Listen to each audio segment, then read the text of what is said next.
Okay, ladies and gentlemen, boys and girls, we have for episode 76 of Drink with James, Jamie Beck, Ann Street Studio, photographer, finite photographer. What? Hold it by the stove. Oh. It's a better sound?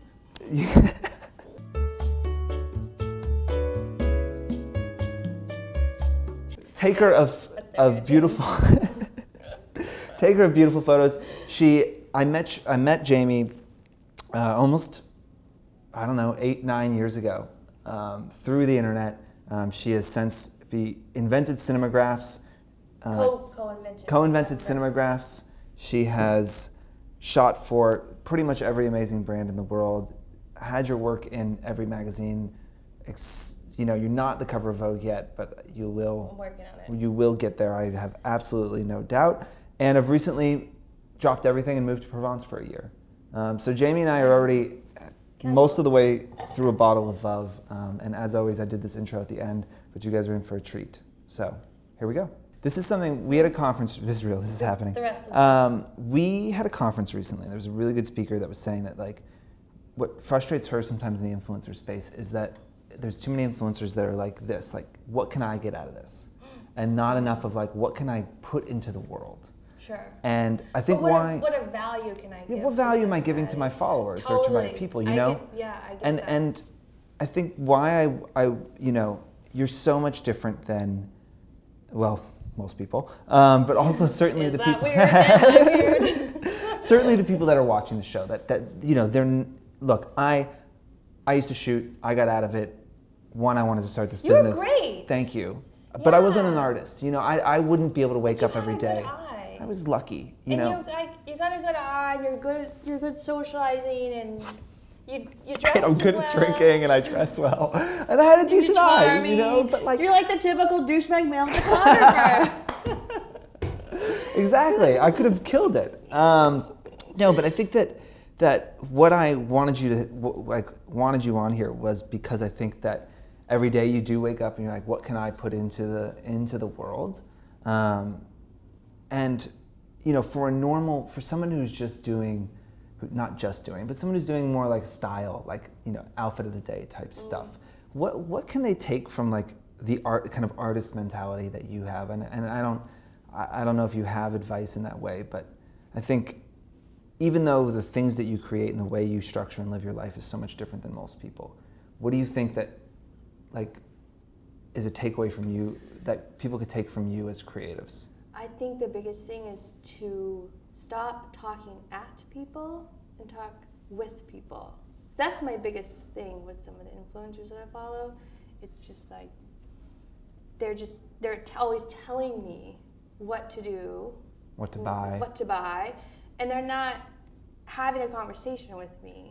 It's I don't want to be talked at by somebody that's my peer or even younger, or who's comes from money and why are you trying to tell me what to buy?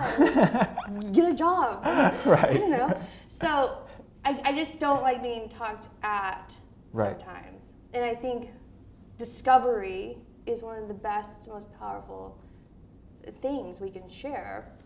So I like when people authentically share stuff that they discover. I'm not against products. I work with Veuve Clicquot as a client, but I also have enjoyed discovering them as a brand and sharing that discovery and learning about champagne. Mm-hmm. So I didn't know everything about champagne. It's a process. Right. And other champagne houses and why they're different and sharing that instead of just being I drink Veuve, it's the best. Mm-hmm. Right. It's well, but why? Why is this good? Mm-hmm. And I think, why is that cashmere coat amazing? Or that brand incredible? Yeah. Or, what's the story? And I think that is something we've been talking a lot about in 4Card recently.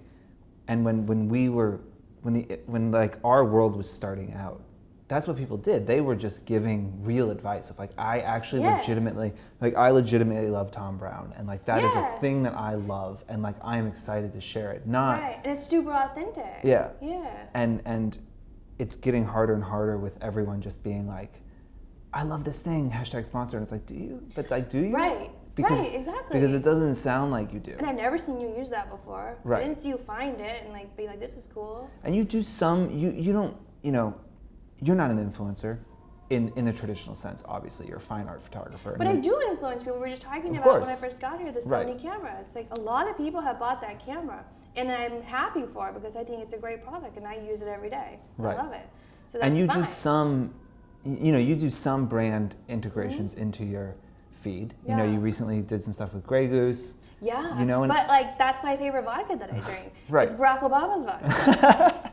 So, I didn't know that. And it's all made in France. I do know that. Yeah. And their chateau is like amazing, right? They have a chateau. What else do you need to know? I mean, that probably was one of those days where I Instagram too much. Right. I'm like, oh my God, a vodka chateau.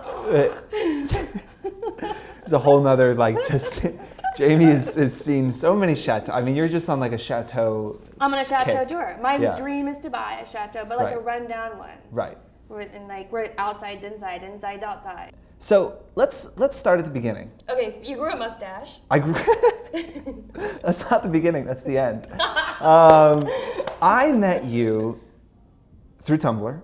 Yeah. You were doing a series where you were taking pictures of people dressed up like famous New Yorkers in front of the buildings where they lived. I thought you were so handsome. Well, thank you. And you were the you were the originator of this haircut. That was because of me. I had a mohawk. That's and right. you were like, could you comb it? Could you like tame it down? Yeah, could you like not look like an asshole? Yeah. And I was like, okay, and I did that. And I was like, oh, this is actually cool. And now you're on Spring Street. You're welcome. Exactly. It's, everything from that moment on, from that shoot on, my life was better. You looked so cool. I did. In that photo. Who did you have me as? I think it was a famous pianist. Gershwin. Upper West Side. Yeah, I mean that was my favorite photo for so long. And I'm still in the series. I don't know if you can tell. Yeah. Are you still doing it? No, not that one. No, I just like doing series until I just stop and that's it. Right. You were at the time, you know, this world was new. There was not that many like style bloggers, right? So you were shooting, but you were also taking outfits. No. Some. Well, not like outfit of the day. You were doing like pinup girl stuff. No, but there is a reason for this. Okay, hit me. I've never actually talked about this before. Tumblr invited me to Fashion Week. You're right. with all that. Yes. And I was like, rich. Yeah, rich. And I was like, well, I'm not like a style blogger. I like never done outfit photos before. I'm like, I felt pressured. Like I should probably like be like everybody else and like do outfit photos. So I just did a series of vintage women for Fashion Week. Okay. and then all of a sudden it's like, oh, she's the vintage style girl. I was like, oh no. I'm a photographer and I was just going on this style posse. Right. Yeah.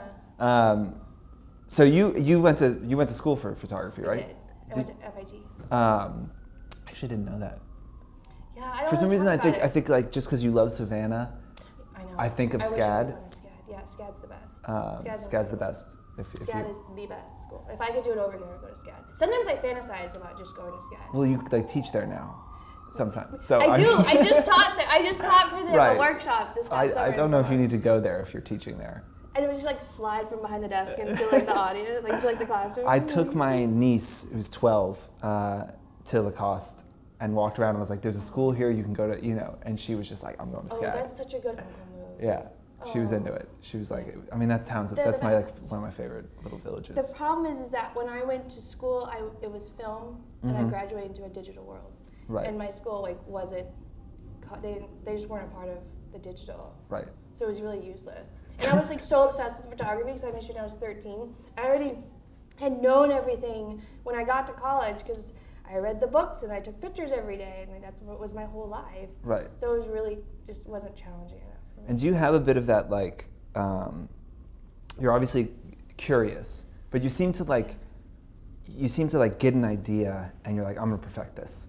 Like, did you get like the things you do with the darkroom, the things, you know, recently like your Photoshop work has been insane. And I remember when you were talking about, you know, that you used to not do Photoshop as much and then you were like, I'm gonna learn this. Like, I'm gonna figure this out. And now you're like, you're in deep on like I'm in deep shit now. 40 layer photos on Photoshop. Yeah.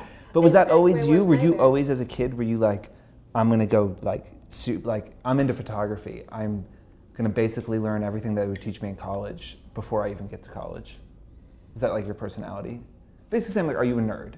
Yeah, 100%. Okay, I should have just distilled it. I don't know if you saw my Paris photo stories this last week. Yeah. I was going to go for one day and I went for 3 days because I literally like hyperventilated just doing one aisle, like geeking out of like the history of photography and everything. So yeah, I'm a huge photo nerd. No, I just think I get an idea and I get into something and I work all by myself a lot, and so I just kind of go really far down those paths. But it's never planned. Right. And speaking of not planned, why did you start like a Tumblr? Like you're in this fine art photography world, right? And you're shooting portraiture, fashion, whatever it is that you shoot. Like, why did you start a Tumblr in the first place? Well, I was a film photographer, and Kevin, my creative partner and such, he was like, you have this entire closet taking up space in our tiny one-bedroom apartment of film. Would you please put them on a Tumblr so like they're out there, like something's happening with these pictures, not just sitting here. And I was like, well, okay. And he's like, maybe you'll like meet some people. Yeah. Enter Nord. Enter me. So it was very like just casual in the beginning. You were just like throwing up the photos that you kind of had. Yeah, just scanning photos and putting them up there, like terrible captions. And when did it get like, because we were together in that time when Tumblr was growing, and this was a world that didn't really exist. No. And we went on that trip, to Abu Dhabi together for Puma, which was amazing. I would never forget you walking shirtless in Abu Dhabi after they gave us all this lecture about being really modest. And here you go, smoking your cigar on the beach with your shirt off. And I was like, he's going to get us killed. And then you left your laptop in the taxi and went to the mall. I was like, I'm never traveling with James Nord again. And you haven't. I'm a woman of my word. Cheers to that. But okay, so that stuff started to get popular, right? And like, I guess what I'm trying to say is you started off in the path of like, I'm going to be a photographer. And then this like social media thing happened and you got popular on social media. I kind of didn't even really wrap my head around social media until maybe a couple of years ago. Yeah. Like, oh, I guess this is really happening. I didn't really, because I really don't set out and like think things through. I just like, it's very organic. I just kind of go with the flow. Right. Just kind of like, I like this idea, I like doing this, and then I just go do this, and then it leads me places. But how important has social media been in your career? Immensely. It was incredible. Even today, I was actually messaging with somebody. I was like, "Oh my God, thank God for Instagram. It's like it's how I get my assistants. It's how I network. It's how my family knows I'm alive. It's like the hub of everything. It's incredible." I remember years ago, and I'm interested to know if this is still a frustration. There was this thing where, like, I think when kind of Tumblr was at its peak, none of the like professional photographers were publishing online yet, and it was very much turning their nose up at it. Turning their nose up at it, and it's also like, oh, I own these, and if I put them online, people are going to take them. Right, and there was that whole thing, which is kind of crazy. Yeah. But I remember you were looking to shoot magazine stuff, but it was like hard to get respect as a photographer if your popularity success came from digital. Is that shifted a lot as the world has changed? Was it something, because correct me if I'm wrong, I remember that being a bit of a frustration for you of like, it's like almost like, when they tell you if you're gonna be a fashion photographer, like, oh, just make sure you don't shoot any weddings. Like, once you shoot a wedding, you're done. Yeah. Like, nobody's gonna like take you seriously anymore. Yeah, but I mean, like Annie Leibovitz shot a wedding. Now, granted, it was like Bruce Willis, but whatever. If you get Annie Leibovitz to shoot your wedding, that's like, that is boss. But have you felt like that's changed? Do you feel like if that was the world 5 years ago, that like? I actually don't think it's changed that much. What has changed is numbers. So if somebody wants you and you're a photographer, they want your numbers. They don't necessarily want your work. Right. So for aspirations that I have which have nothing to do with money, it's still very traditional of how you get into that world. And to your point, you say you just kind of start things and it's just like, oh, this just happened. But you don't really, I think, again, correct me if I'm wrong, focus on like, oh, I'm going to grow my Instagram, right? No, sometimes I do get frustrated because I'm like, I put a lot of time and work into it, and I share a lot, and it's really authentic, and I look at some people with millions of followers, and I'm like, I can't tell anything about this person's real life or what they're actually like, and I try to make stuff and really connect and be really authentic, and sometimes I'm just like, I don't understand like why I feel so stuck sometimes, but I also don't put my value on the numbers. I put my value on how I feel about my work and what I'm making and how that's more important to me. And if people respond to it, like, that is the best. Right. And I do have to say though, there was a turning point with digital and social when a magazine asked me to shoot for them, and I was like, well, I could do it for you, and like no one's gonna see it, no one's gonna hire me for it, or I could do it for myself and like publish it myself and like talk to people about it and like get jobs from it. It was way more valuable to me, like time-wise. Right. So it was like, that was different. That's interesting. Right, because a lot of those smaller little magazines now, they have almost no reach. Yeah, and I get great press, coverage, and nothing ever comes of it. I don't get jobs, and like a few people might see it. Right. But if something happens on digital, the amplification is so much more powerful. Yeah, and so much more powerful. And you had that, especially I think with Tumblr when you first were doing the cinemagraphs, and it was just you would publish one, and it was back just before the radar was shit. Right. Yeah. And like before they these kids won't even remember what the radar was. Probably. Oh my God! But that was a life changer. Back then, like you knew the guys who were running it, and when they found cool stuff and put it up there, it was so real. It's like these are real people in New York, like making real cool things, and like people like in our age and group demographic, like amplifying it. And it was like such a great moment. And then like really money fun. got involved. It was really fun. And all of a sudden it's like bullshit Coca-Cola ads. Right. Well, and this is I'm actually interested in, because I feel like when you and I were coming up in this world a bit, like everyone who was publishing on Tumblr was super talented, or the people that were getting popular were getting popular because they were insanely talented. But Instagram, the algorithm, to your point, it really optimizes for just like kind of the cupcakes. Yeah, cupcakes and cookies and lattes, and so like social has changed so much since we were like, because nobody was really public. Like Tumblr was so small, it was really like New York, and it was like New York media kids. And you could people would actually go to Tumblr meetups and like you would really like talk to the people. I did that. I went to a meetup. And you would like know people's work, and it was really fun. It was fun, but like now. those people were like really they were writers, and it was across all these different mediums. Are you turning to social for inspiration as much, or is it just a place for you to put things into the world?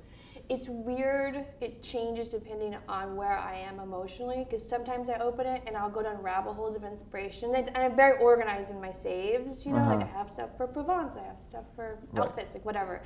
And I love it for that. And then sometimes I go through and it just makes me feel horrible about myself.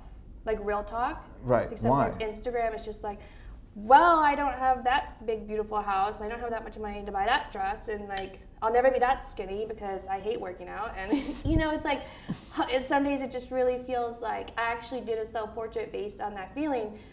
And it's like I'm naked, suspended, floating in air. And there's an arrow. I did an arrow, like Cupid's arrow. That was amazing. So, it's like on topical, it's love. Right. But it's actually, it felt like one morning going through by looking at it, it just felt like people were throwing darts and daggers into me, like, you're never going to be good enough, you're never going to be talented enough, you're never going to make much money, you're never going to be pretty enough.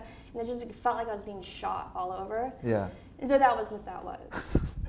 Do you feel like, you're saying you're frustrated sometimes with growth, like you're putting all this work in, you're putting all this effort in, but like, while you don't care about the numbers, it's weird that they don't grow,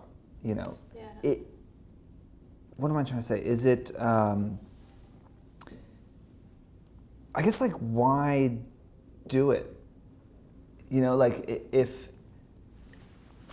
it feels like Instagram is no longer set up for someone like you to be quote unquote successful on Instagram, because it is something that is more towards a more kind of in the moment, like take a snap of like, your outfit with a latte.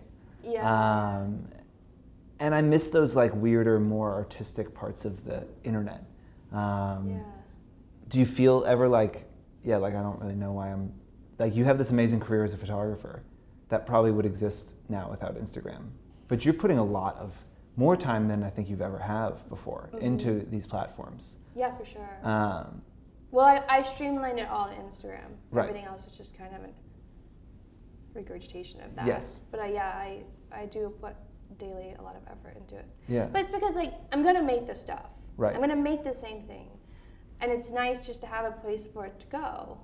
You know, it's nice to share it with people and to share my human experience and a different approach to life. Just to have someone to share it with. Right. You know. And do you think part of it is that you moved to Provence a little over a year ago? I remember you saying you were feeling a bit like creatively stuck, a bit like you've been in New York for what, 10 years? 13 years. Yeah. Maybe time to shimmy for a little bit, or I'm hoping just for a little bit. It's not permanent. Ooh. It's my hope. I don't know. But talk about that, because I think that you have this life. I remember seeing a Racked article that was like, it finally happened. Like I was influenced by somebody, and it was about your life in Provence. Which seems beautiful and lovely and amazing. And has it been that? Like, did you go out there to kind of hit a reset? And do you feel like you're putting all this energy into these projects that feel selfish in a way that it's just you? You seem to just do them because you want to do them. Yeah, totally. How important was breaking out of New York and getting out of this space for that? To live in New York, you have to make money to live in New York.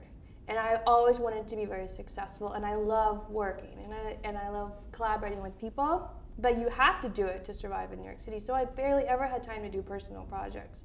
And after so many years of running a successful commercial studio, I was just like burned out. Mm-hmm. Like I just didn't really care. And sometimes I would go on set and I just felt like I was abusing myself. Where like, I'm just pushing a button for you, and I'm checked out of my head. And I was like, that's just not fair to anybody. Mm-hmm.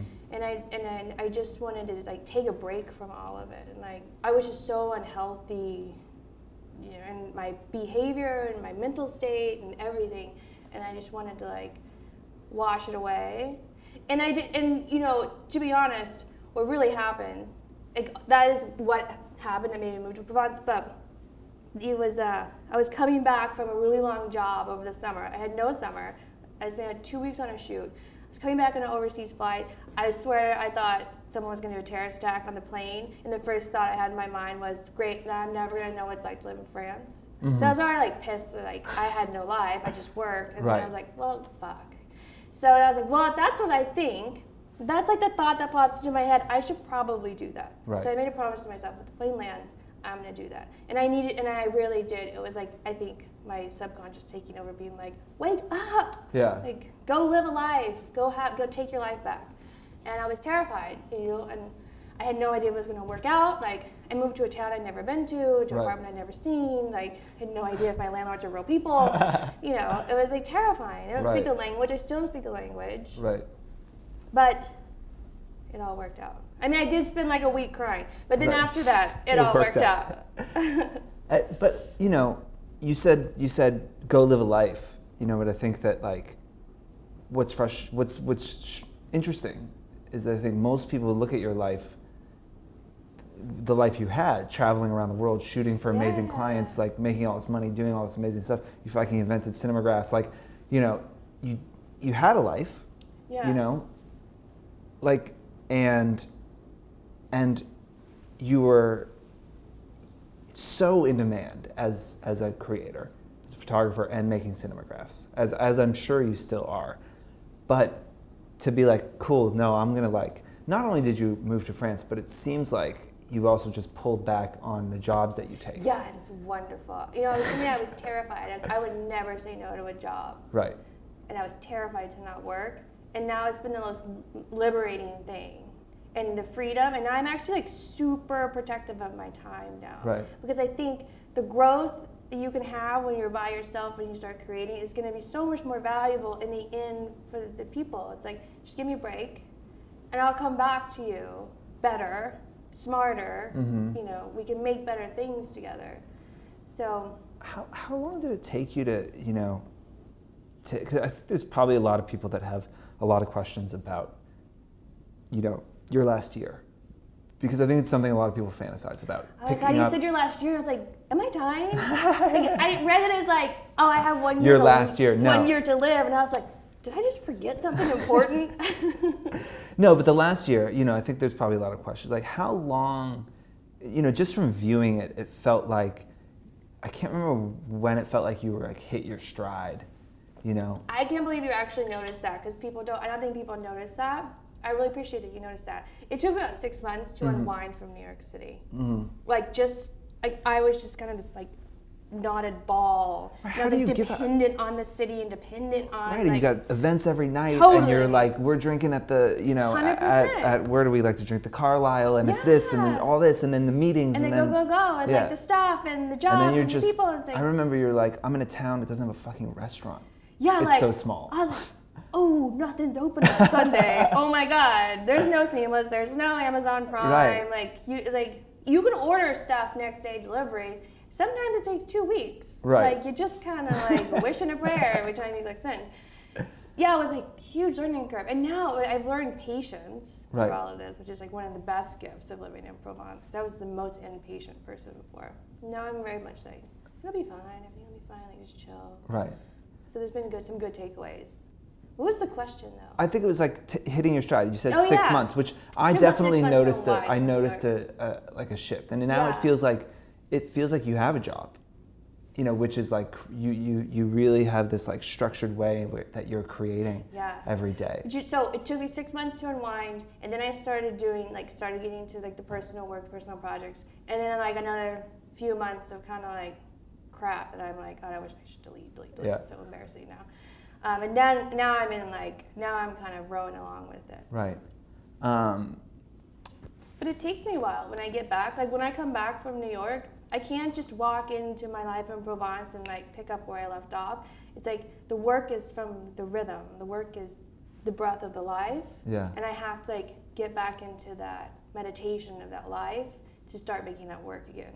So it's another reason why I've not been traveling as much and stuff like that, because it's very disruptive. It messes the flow. I think living in New York, any city, what is amazing about your journey for me, looking is like, I've never had that kind of silence. Like you wake up, you don't have a job. No.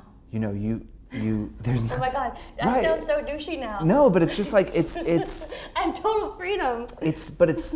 But total freedom is something that people think they want until they get it.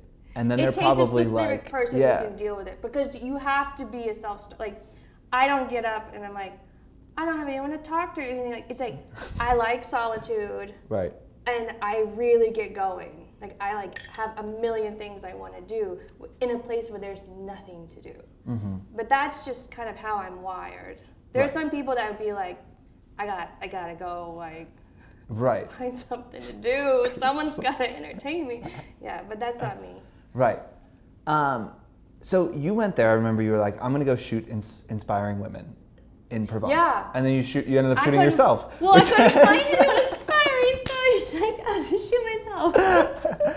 But talk to us. I'm sure everybody watching this has seen the Provence self-portrait series. If you haven't, you should. Talk to us about how that evolved. And those are you have some photos in there. I mean, hard to avoid the fact that there's a lot of nude photos of you on your Instagram now. Yeah. And not like thirst trap nude, but not like oh my God, not like those Victoria's Secret poses. Right. Well, I couldn't find anybody to shoot, and I like shooting people. I like emotions and storytelling that way. So I just started shooting myself.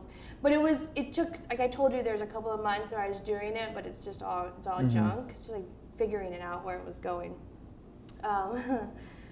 So I can't exactly remember like when it really started changing. I mean, you had the one that you had the nude you put up where you had some backlash, and that was like. I mean, that's a whole other thing. So I had already been publishing nudes. So here's the thing: it's like when I forgot how sassy you were as well. Like I have opinions. Here's the thing: when I lived in New York, I was never, like I would work out every day, but I was never skinny enough, and you know, you gotta be a sample size, and like all this stuff.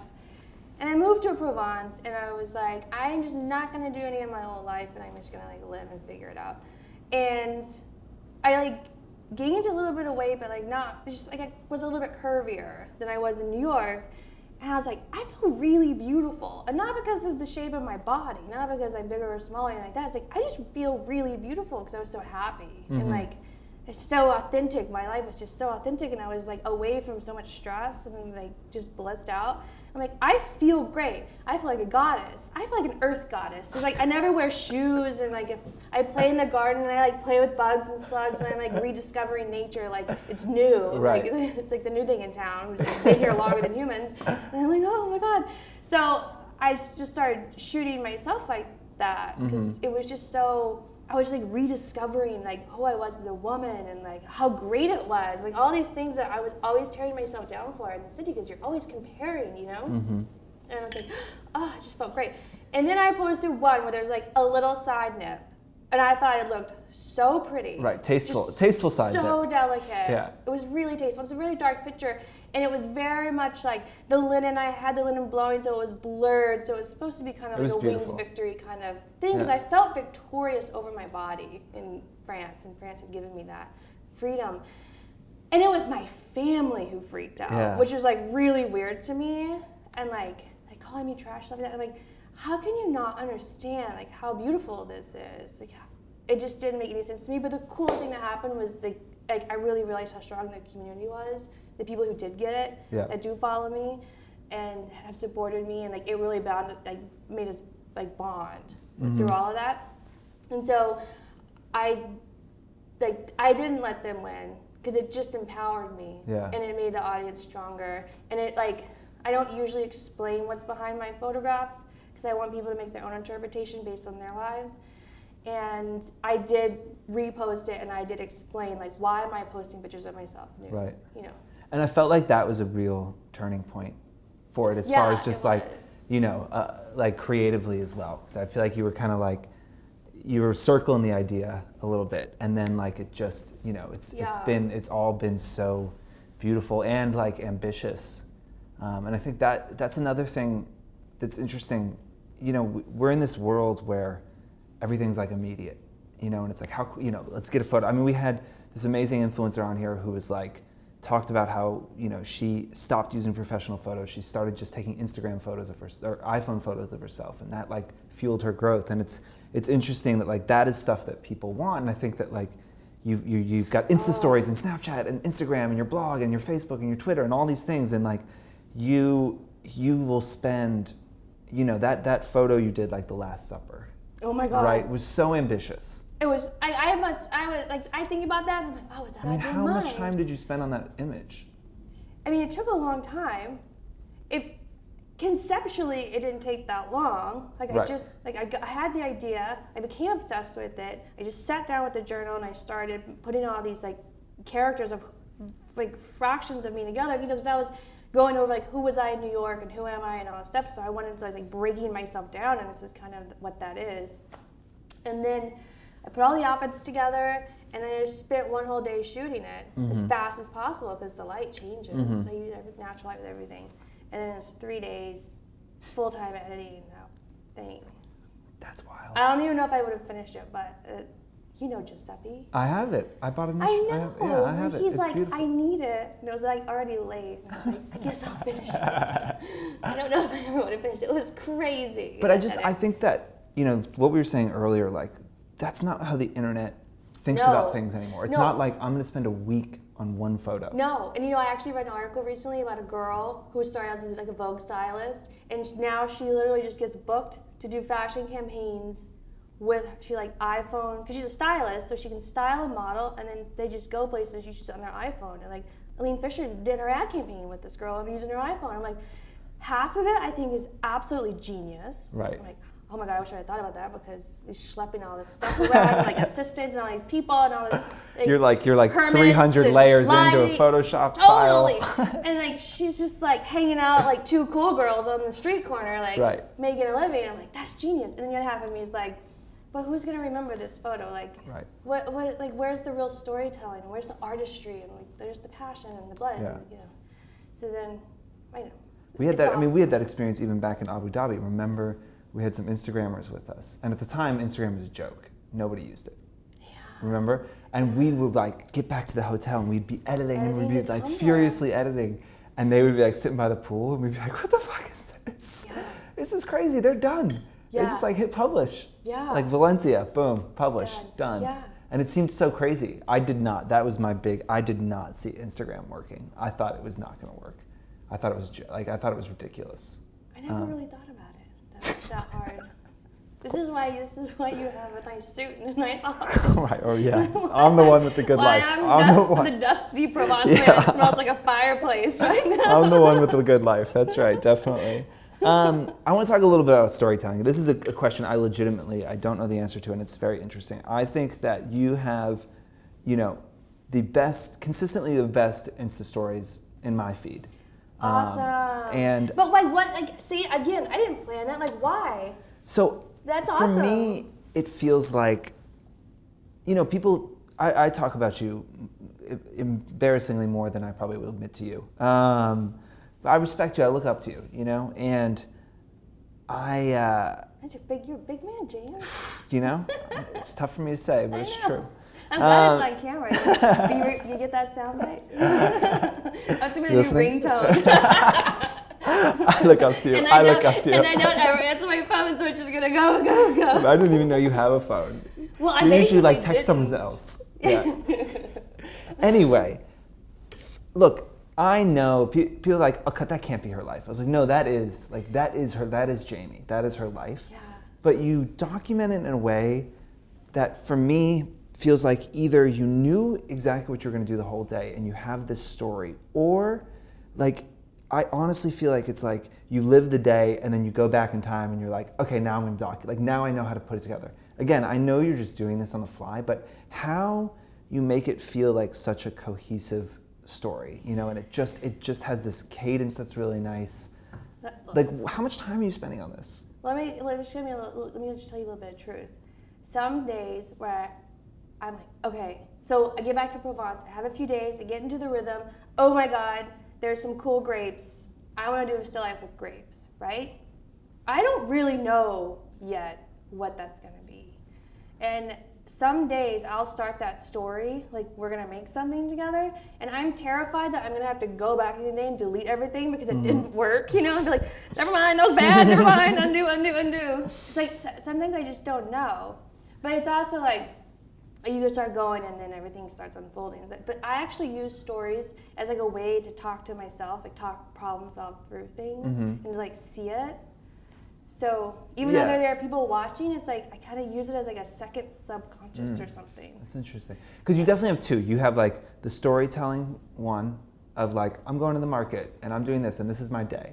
And then you have the more like, we're building this thing together. I'm taking some oil and I'm like brushing the fruit and I'm putting this thing. Oh, maybe I'll put it here. Maybe I'll do this. That is really educational. Just showing people a little bit of how you're doing this. Yeah. But yeah, I mean, it feels so thought out, and I think it's not thought out. Right. I'm like, it's very organic. Right, which is really annoying because it's like you're just that good at it that like you're just able to like tell this story off the cuff. So yeah, that was, I guess, like I just didn't know how much you're like, okay, I'm here. How am I going to capture this? It's just so natural to you that it's easy. Yeah, I try to put zero effort into storytelling just because like what I'm making is what's important to me. Right. So I don't really try to think about it. I just try to let that be so real. Right. And there's some days where I don't do it at all just because I don't feel good. I don't feel like talk. I don't feel like being social. And you don't, I think because of what you've talked about before, then you don't feel that need to be like, oh, I need to post. Because some days, Tim was like, we were talking earlier and talking through questions, what we're going to focus on. And he's like, we were saying like, yeah, some days you'll post like 6 times in a day, which is like, you shouldn't, with Instagram's new algorithm, like you shouldn't do, but you're like, really? You don't give a shit. Well, wait, you got to give me the 10s. Like, what's interesting is like, it's like a drug deal. Like no, it's like, because the algorithm, once you post one, if you post another one within like 12 hours, it stops showing people the first one. What? Yeah, you probably don't even know Instagram has an algorithm. I heard about it because I was angry about what it was showing me, and so I read a thing. So if you publish multiples right after each other, it stops showing people the one earlier and starts showing the new one. So you're supposed to wait like 10 to 12 hours between posts.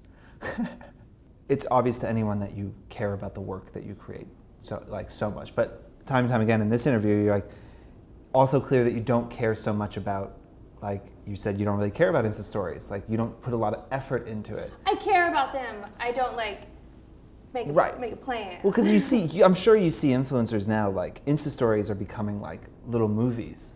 They're editing on the computers. They're doing all this. I rode in a taxi to Marseille, and the taxi driver's young teenage daughter, the entire ride, she just watched Instagram stories. It was fascinating. Yeah. And like a lot of it just looked like garbage. Right. But some of it's incredible. But that's when it changed for me, and that's when I started watching other people's Instagram stories, and man, you can lose a lot of time. Yeah. Like a lot. Like I don't do it anymore just because if I start, I'll just. I can tell when you're bored because I'll get like, I won't hear from Jamie for 2 months, and then she'll literally comment on every single Insta story. I'm like, where you go? She's like, oh, I'm dry. I'm in the car. I'm like, I love your hat. You're like, it's like a month old. Yeah. But is it for you? Is it always been that like platforms, Instagram, Tumblr, your blog, Twitter, Facebook, like none of that really matters? They're just these places for you to put your work in front of people who want to connect with it. Yeah, exactly. And every time I do try to make a plan, it's like I keep toying with it. It's like maybe I should start a YouTube channel and do tutorials because that's what people most like when I do as far as community, and I get it. But I just don't like being that structured. Right. You know? I like creating things, and I like creating things. I don't necessarily know if I want my job to be to be my job. Yeah. And I had to think about it and like get clever and like. Right. It's like a bit overwhelming. Well, look, we have a dinner reservation somewhere chic, so we have to go. But thank you so much. If y'all don't follow Jamie, then like I just don't even know. If y'all don't follow Jamie, I don't know what to say. You're doing it wrong. If you made it to the fucking end of this video and you don't follow her, obviously you're going to. Thank you so much.